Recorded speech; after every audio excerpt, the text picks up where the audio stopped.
Welcome back friends for another episode of Lean and Live with Science Everyday channel.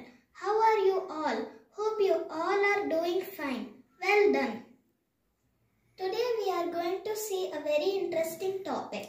You may surprise if you see that. Yes friends, it's about boiling water at room temperature. I was so amazed when we did the experiment and see the water started to boil.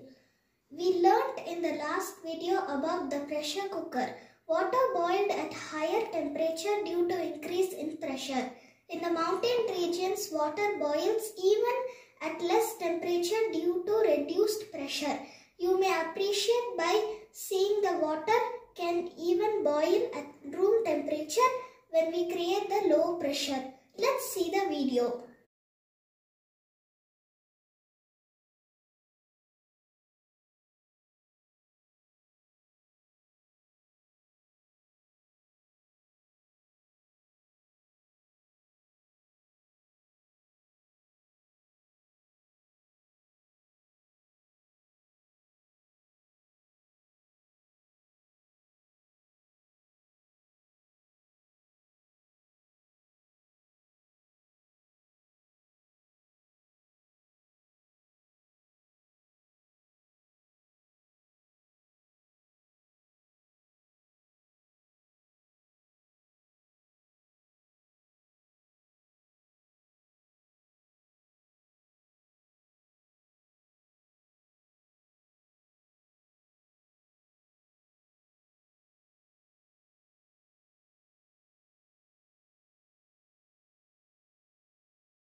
Thanks for your time friends. If you find it interesting, please subscribe, like it.